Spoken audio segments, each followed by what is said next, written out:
Welcome back, everybody, to some more Grand Tactician, the Civil War. If you didn't see the previous episodes up to this point of this campaign, there's a link in the description. It'll take you back to episode 1. You can get yourself caught up. No new patron units to get added today. I am all caught up with everything that has been submitted to me. So we're going to dive right into the campaign. One of the things I want to look at, though, is I'm looking at some of the generals in the Army of Northern Virginia and their stats. Jull early in particular has really good administration skill, but pretty poor everywhere else. So I feel like for division command, that maybe isn't the best option. So I'm going to look at some of the other major generals that we have available to us. And occasionally this happens where it kind of gets messed up like that and we have to go back out, but not a big deal. We're also going to deal with AP Hale down there in brigade command because we've obviously got some issues between him and Jones. And you can see AP Hale's actually got really good stats. So I think we're going to replace David Jones with AP Hale as that commander there. So I'm just going to look for AP Hale among, I guess he's probably at the Brigadier General level. There's Jeb Stewart. I think I'll recognize AP Hale if I see his picture. Yep, there he is right there. So we're actually going to, oh, we can't. It's not going to let me do it because he's already assigned. So we're going to have to actually remove him as a brigade commander first. And then we'll be able to get him into that division command. So let's find a suitable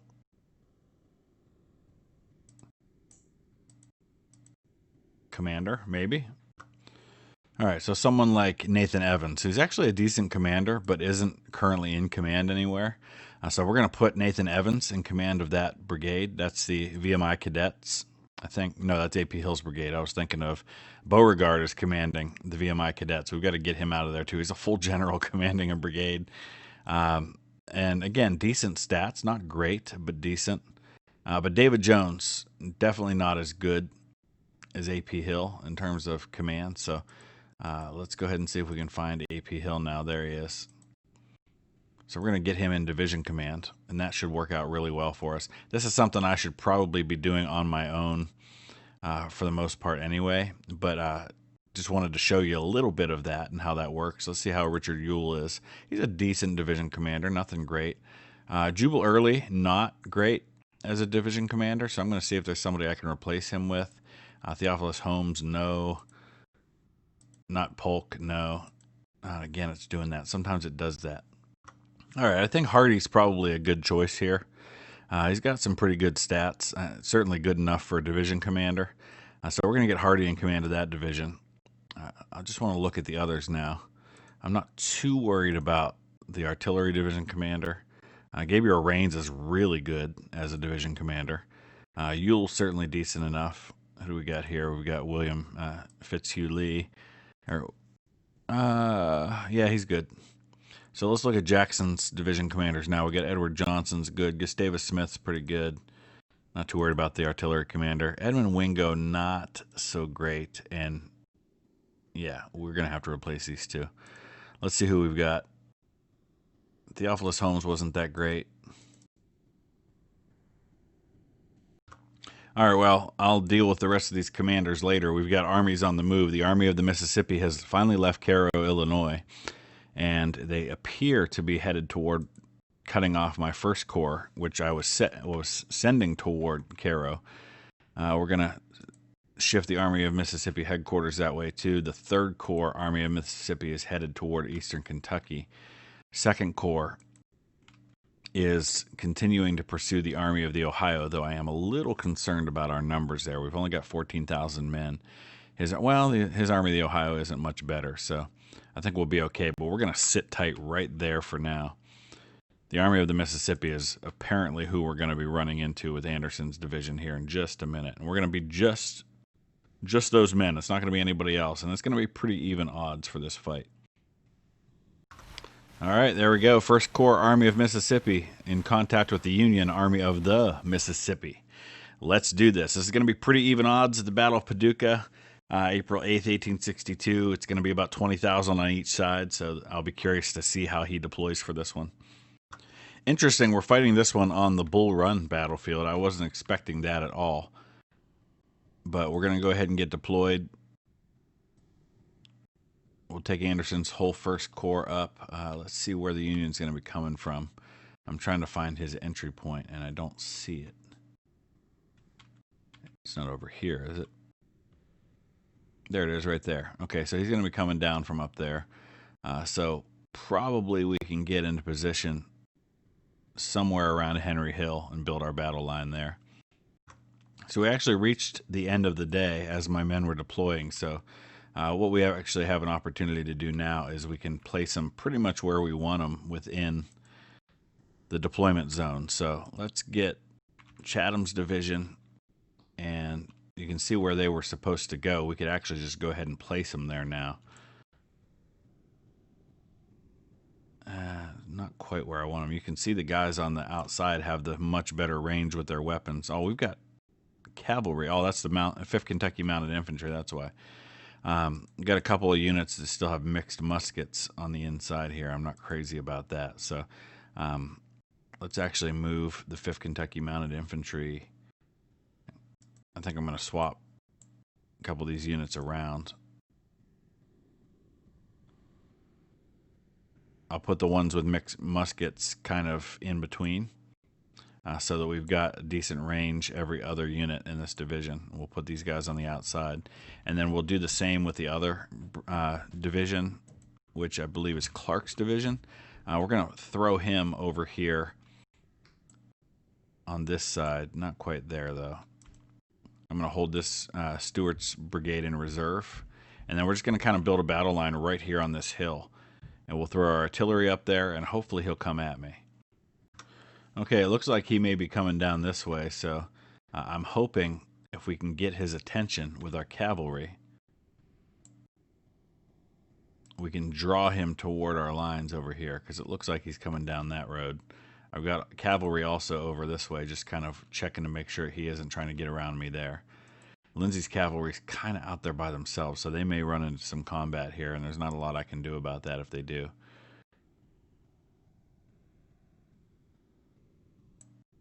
Looks like he's sending out some skirmishers now.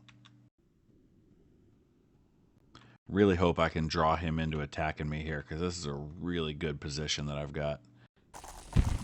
It's ideal for defending.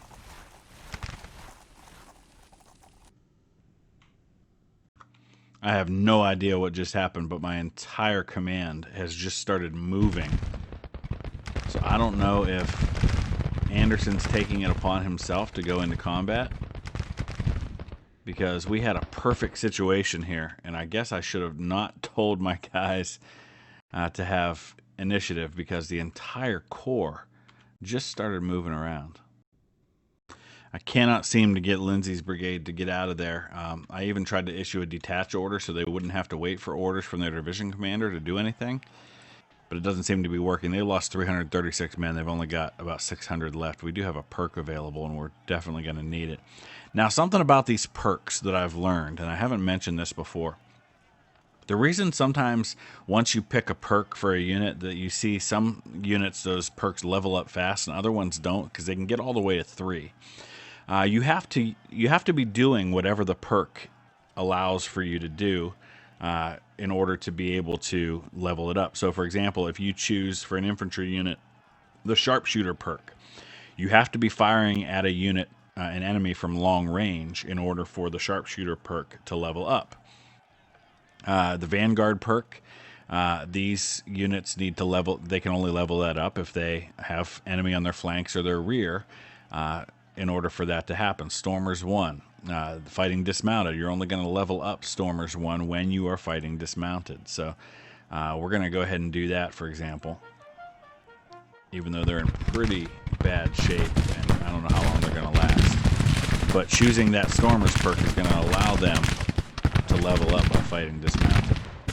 But I don't think it's going to matter, because I think we're going to lose Lindsay's unit here. I've given him several orders. As you can see, he's still got an order to get out of there. So apparently what happened here is that my entire corps shifted this way to face the direction that the enemy is currently in. So I don't know how long Lindsay's going to stay here, but it looks like they may be driving off some of those skirmishers finally.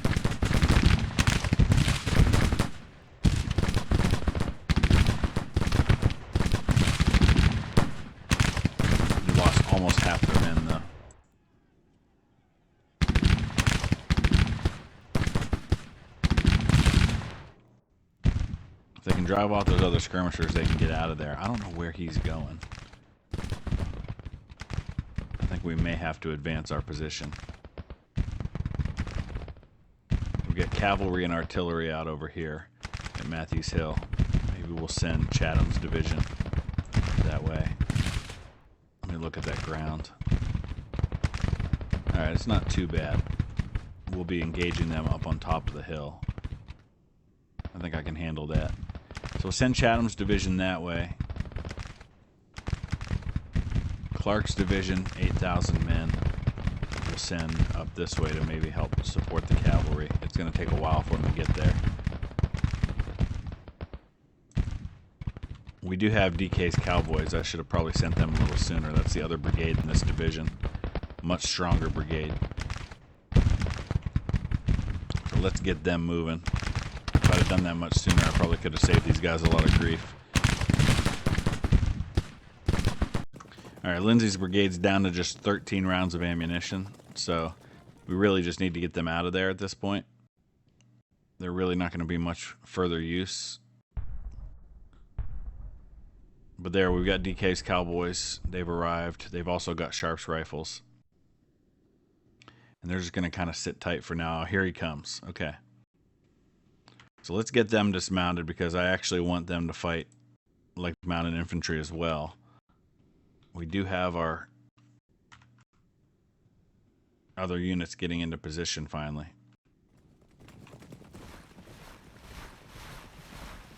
As soon as the 5th Kentucky Mounted Infantry gets into position, we're going to get them dismounted and engaged.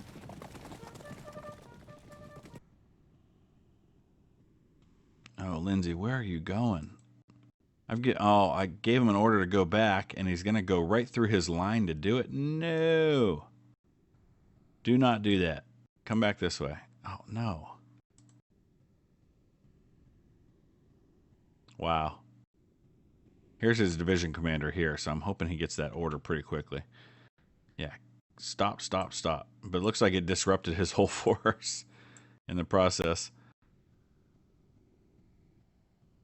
Where are you going, Lindsay? No. They're going to cease to exist as a unit at this rate. Got to get a little better at figuring out the path that my units are going to take when they attack or when they move.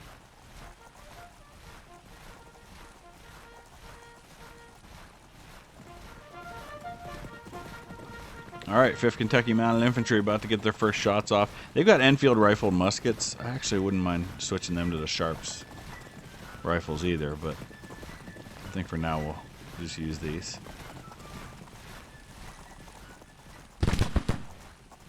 Actually, we're gonna tell Stevens just to come in right here.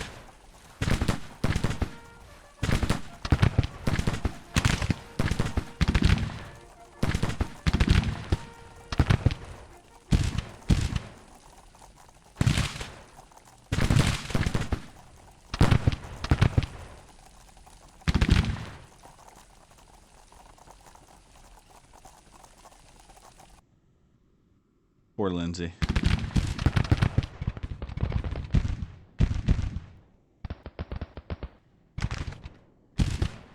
Alright, Clark's division come in right here.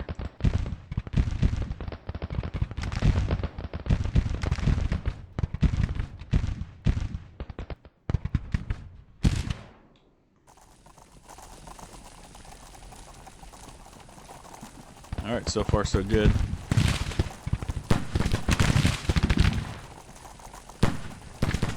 Not sure why Stevens' brigade isn't firing. Let's move them up a little more.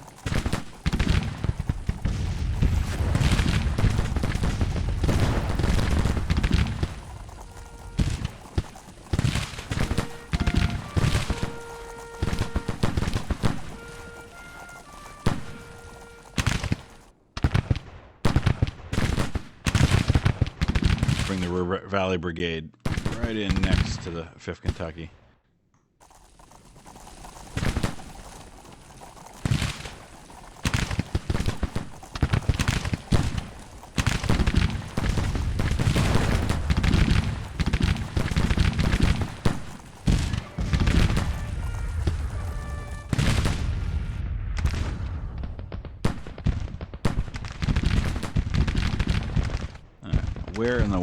our DK's cowboys going.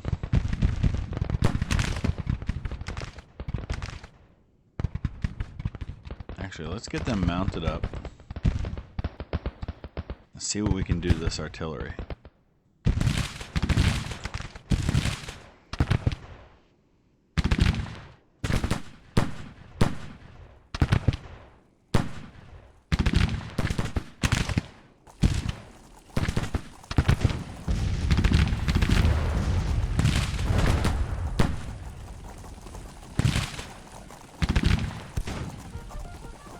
Lot of blue dead there.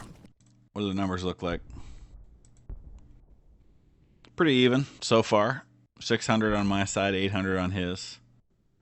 He's got twice as many guns as I do. That's a bit of a problem. I don't think he's got any reinforcements coming, but let's double check and make sure. He's in low supply. Oh, that's excellent news.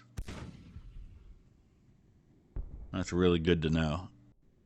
So he's not going to be able to fight forever. Especially with all those guns firing. Let's go ahead and speed up a little bit. I'm going to get DK's cowboys up in here as long as he doesn't have infantry supporting them, which he looks like he's starting to now.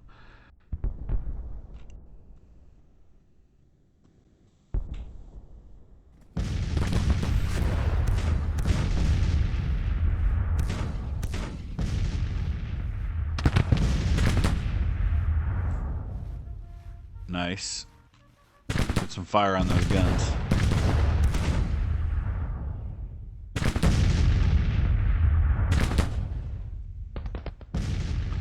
Alright, we're pushing back his cavalry over here. Let's push Chatham's division forward.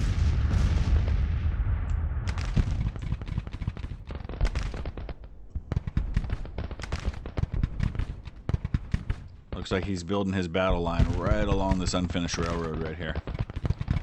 So what I think I'd like to do would be I'll line up. There's this Clark's division over here, but we're gonna slam into his left flank with Chatham.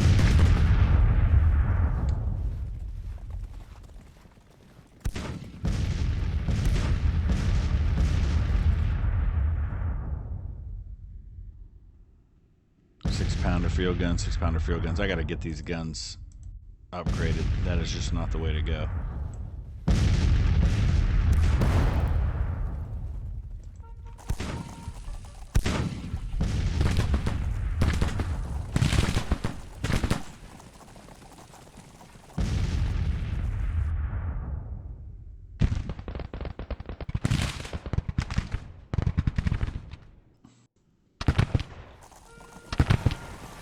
This is River Valley.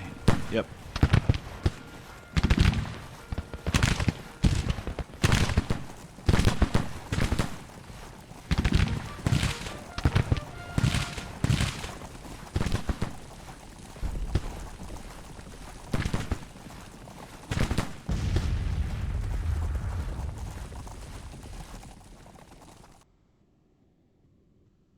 Okay, we're just causing him to change. He probably should have just sat tight on that line. I don't know why he's pulling out of there based on what I'm doing. He had a decent defensive position, but he may be choosing instead to attack.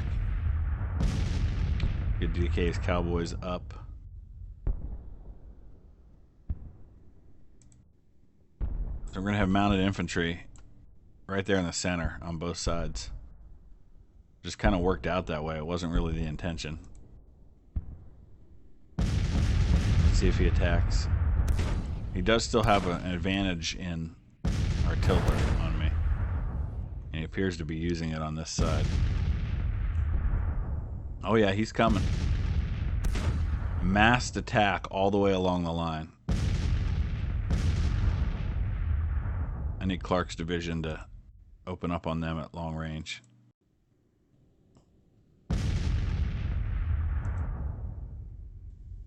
Man, he's coming at me with everything he's got. This is going to be interesting. Still got to get them to correct the spelling on Paducah. It's P-A-D-U-C-A-H.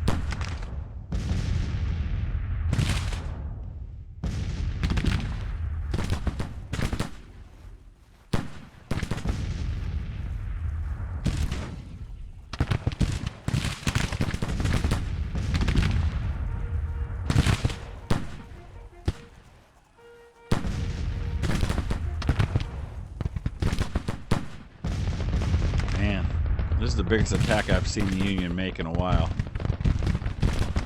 Alright, Lindsay's only got 400 men, but we're going to need him out here to screen against Granger. Whatever Granger's up to. Oh, no, don't go that way. There we go. Come over here. Wow.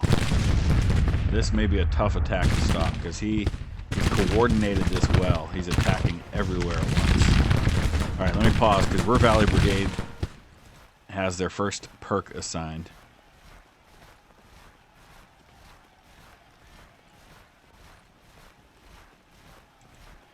So let's go with Iron Discipline for them.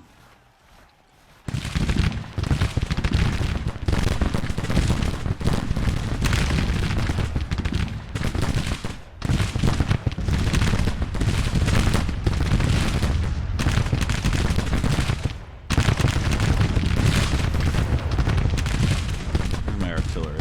Okay, it's right here. Guns aren't firing.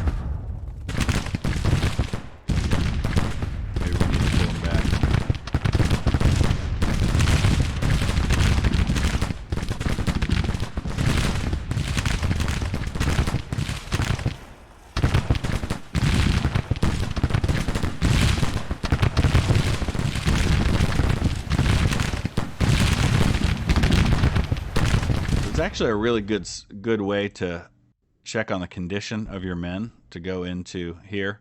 Elliot's brigade, you can see, is routed for him, but I want to see my condition.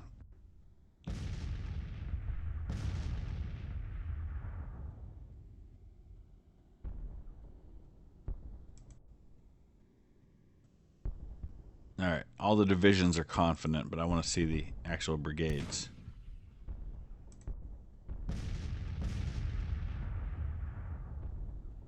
Oh, we got the Shelby Foot Brigade here too. Oh, we're in low supply also. I don't know how I missed the Shelby Foot Brigade.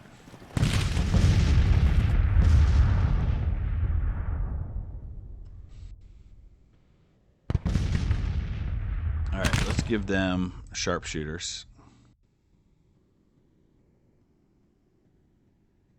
There it is, right there. Oh man, is that a Union unit breaking through my lines? Yeah, I think that's something they're supposed to be correcting in the next patch. Oh, we lost Scales over on the right, the Ruhr Valley Brigade. They broke. So much for Iron Discipline, huh, boys? That said, they had a lot of firepower coming down on them on that right side.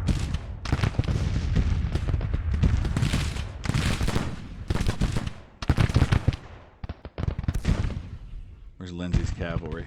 Alright, any chance at all we can get Scales to rally?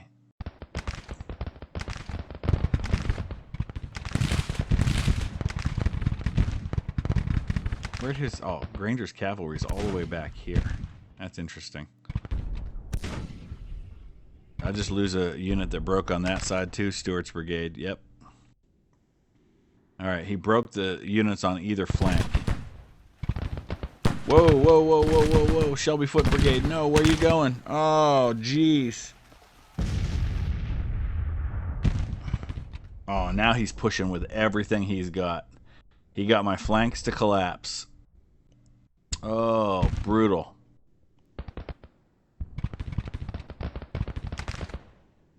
This might be time to just say, you know what? Today's not our day.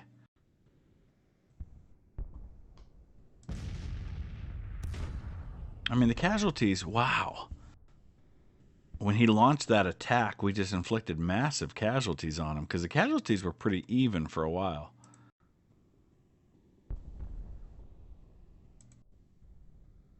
But man, my lines are in shambles. All right, let's keep it up a little while longer.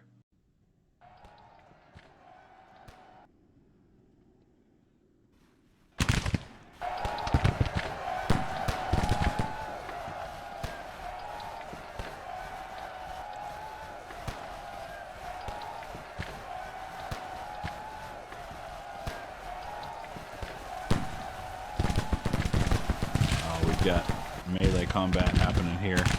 Bushrod Johnston was wounded. And he's getting around my flank now. Yeah. It's time to pull out on this one. Now, with the new update that's coming later this week, you're not going to be able to just hit that retreat button and have a timer tick down and then the battle's over. You're going to have to actually withdraw and withdraw back to the withdrawal points, which in our case is back here. But for now, we can do this, and we just have to wait for these last 7 minutes to tick down. Wow. That's my first significant defeat on a battlefield in this game. So we lost 4,300 men. We inflicted 6,500 casualties. So it's a minor Confederate defeat. All right, so total casualties of that battle, 11,000, which is pretty significant. I mean, that's a quarter of the men engaged in that fight. First Corps in retreat. General Bonner, however, becomes a national hero. Let's see who he is. I'm not sure which unit he was in command of. Let's see, that was Anderson's corps. Was he artillery? No, yeah, he was the artillery division commander. So artillery commanders get a lot of love in this game, that's for sure. All right, we're going to have to pull the first corps back. I don't know why he's still showing in combat at this point. He is pulling back. He's going to pull back to Nashville. The good news is that's going to get him in range for some of our other commanders to be able to support the next fight. Joe Johnston in particular. And we may just need to keep Breckinridge a little closer to home, at least for now. Meanwhile, it appears that the door is open all the way to St. Louis. The British and Spanish withdraw. Mexican intervention escalates. So the Army of the Southwest is up here with about 6,800 men. Earl Van Dorn's got 26,000 men. What I might need to do here, I think what we're going to probably have to do is split this force. Now, it's a corps-sized command, so it's not really something I can do without forming a new army in the West. But I feel like maybe what we can do is build a fort here. And that's going to cause him to have something to deal with. And then we'll head for St. Louis. So let's get a fort built here in Springfield. We'll transfer some men to that fort, and then we'll send the Army of the West for St. Louis, see if we can get Missouri to secede. All right, Army of Tennessee, almost 22,000 strong, in contact with the Mountain Department, only 7,000 men. That's the kind of battle that we auto-resolve. We got a 3-to-1 advantage in manpower. Doesn't feel necessary to fight that one, though you can certainly see that the casualties started mounting up a little bit here, but I would imagine we probably would be able to crush him with near certainty. I'm going to go ahead as soon as this fort is complete, because his Army of the West is still pulling back. So as soon as this fort's complete, we're going to go ahead and send, well, his Army of the Southwest, I should say. My Army of the West should be able to move forward. Enemy lost 657 men. We lost 517. Captain Whitaker becomes a national hero. That's a battery commander. Confederate Army's unstoppable. So I think, is that our, well, no, that's not our third victory in a row because we just lost one. Army of the Ohio in contact with the 2nd Corps. Army of Mississippi. Here comes Morgan's command coming down too. How many men? He's got 6,500 men. So Army of the Ohio, how many strong? Ooh, boy. Morgan's command's going to get there. I don't think we have anybody who can get there in time. 3rd Corps is probably not in range. Okay, this is going to be a tough fight for us. Let's do it. Okay, so this is interesting because I came up here and built my battle line based on the assumption that since I was coming from this way, the enemy was coming from this way here. But it turns out he has come down this way, down the Lebanon Pike. He's come off the Murfreesboro Pike, and it appears he's probably going to be crossing somewhere over here. So I'm completely facing the wrong direction for the defense that I need to have. So we're going to shift our battle line over I think, onto this fence right here and hope that that's where he hits me. Well, this is really bad news. Morgan's 7,000 men have just arrived on the battlefield as well. So now we are facing a 26,000 to 15,000 man disadvantage. And I have not yet located him on the battlefield. And I don't know where the other guys are going to be coming in from. So we could be in a real bad position here if we don't engage the enemy soon and figure out where he is. Okay, here's the plan, and let's hope I have time to do it. We're on to a new day. We're going to pull all the way back here to Salem because we've got the overall creek on this side. We've got a creek on this side. What I'm hoping I can do is I can find a spot here on some high ground.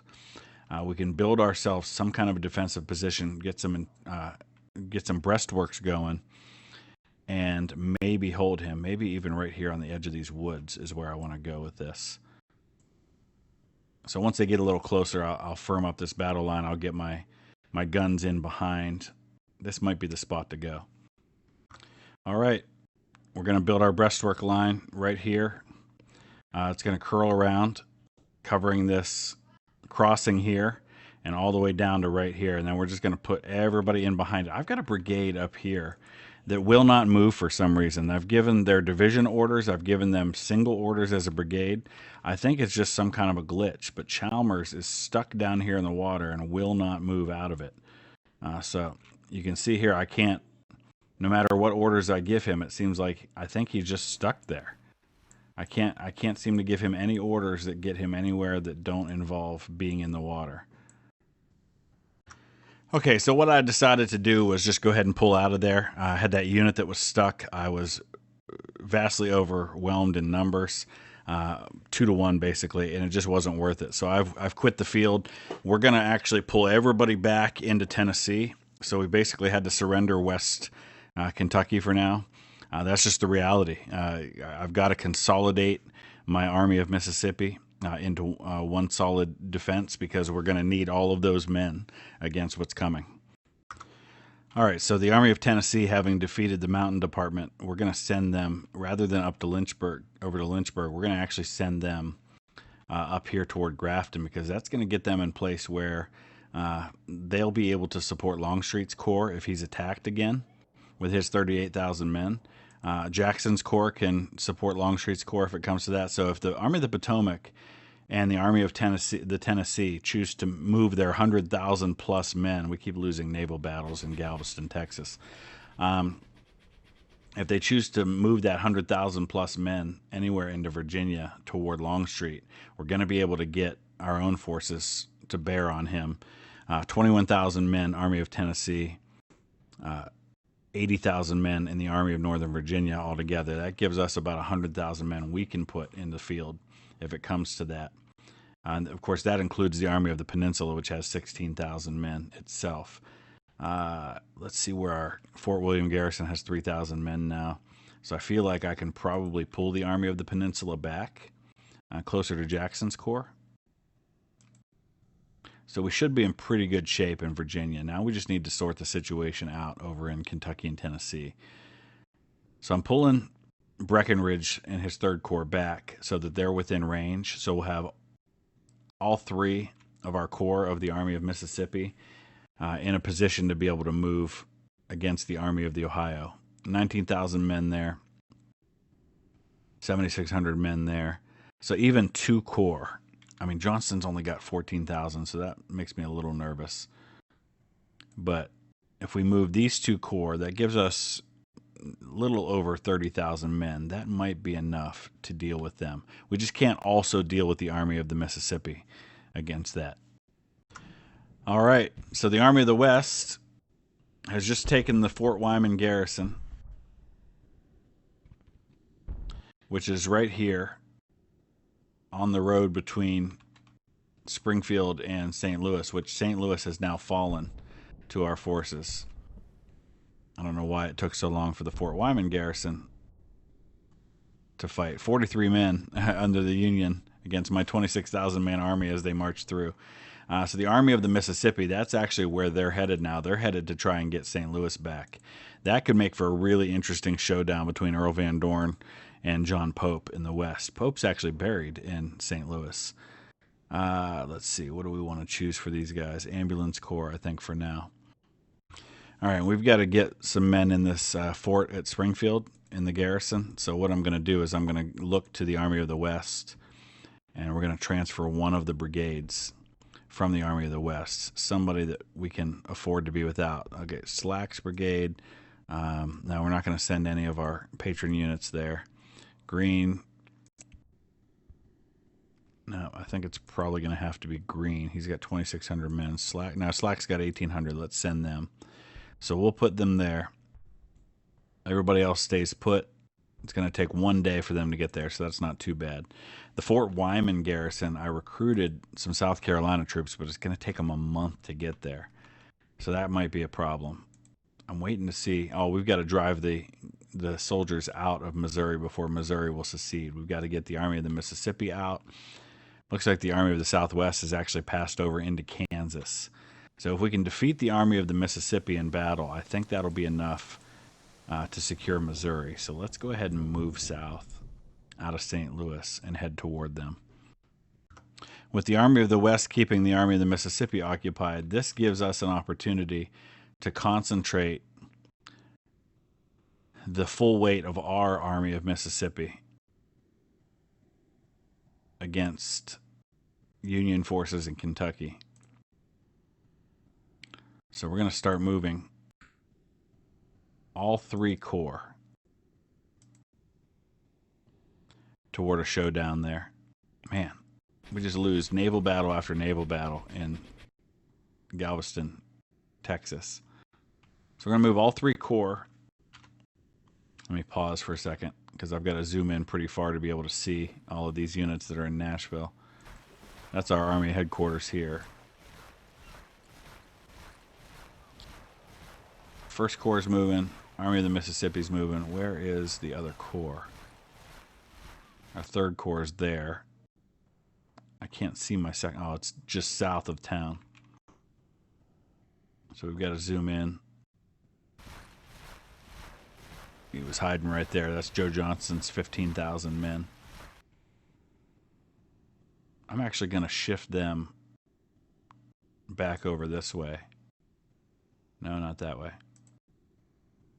We're going to shift them over to Knoxville because I think I've got enough to get this done with the other 2 corps, especially if it looks like Morgan's command shifting, which it looks like he is. All right, so just to show you the overview of the situation, you can see here, who's this is moving south? Is that Morgan's command all by himself? That would be stupid if that's what he's doing. It is. All right, so Morgan's command's moving south, but if I make contact with him, he will get reinforced by the Army of the Ohio, which appears to be shifting west. Over here, we've built our 2 forts in Missouri. We've taken St. Louis, but now we're moving south to try and intercept the Army of the Mississippi, which is where? Where'd they go? Did I lose them? There he is. Okay, so he's there. So a lot of big showdowns coming down. And then in the east, here's the situation. The Army of Tennessee is about to take Grafton, West Virginia, which is still part of Virginia at this point. Longstreet's corps is here. Army of the Peninsula and Jackson's corps are here.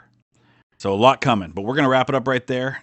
Just kind of before we get into another major battle that takes a long time. But we're going to have major fights on our hands in the next episode. So let me know your thoughts in the comment section below. Drop a like if you would.